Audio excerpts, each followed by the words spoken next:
In a small village nestled in the mountains, there lived a wise old monk named Hakwin. He was known throughout the land for his wisdom and insight, and many people came to seek his counsel. One day, a young woman came to Hakwin seeking guidance. She was distraught and anxious, and her mind was filled with worries and fears. She asked Hakwin for help, but he simply looked at her with a gentle smile and did not say a word. The woman was confused and frustrated. She had come all this way seeking guidance, and the monk simply looked at her in silence. She was about to leave when Hakwin gestured for her to stay. He handed her a small bowl and filled it with water. "Please carry this bowl of water to the other side of the courtyard," Hakwin said.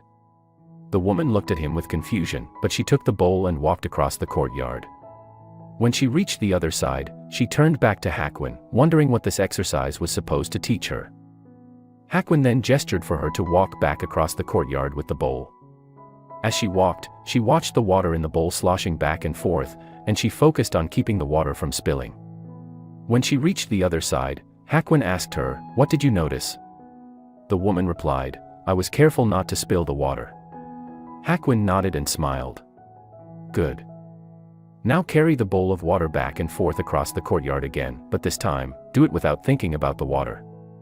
The woman was confused but did as she was instructed. She carried the bowl back and forth across the courtyard, but this time, she didn't think about the water. She simply walked, feeling the weight of the bowl in her hand and the sound of her footsteps on the ground. When she returned to Hakwin, he asked her again, "What did you notice?" The woman replied, "I noticed the weight of the bowl in my hand and the sound of my footsteps on the ground." Hakwin nodded and smiled. "Good. Now imagine that your worries and fears are like the water in the bowl. When you focus too much on them, they slosh around and cause you to lose your balance.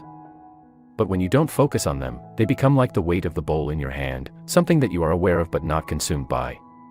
The woman nodded, feeling a sense of clarity and peace that she had not felt in a long time. She thanked Hakwin for his wisdom and left the monastery feeling lighter and more at ease. From that day on, the woman made a practice of focusing on the present moment, rather than letting her worries and fears consume her. She learned the gift of silence, the art of being present, and how to live with more peace and clarity.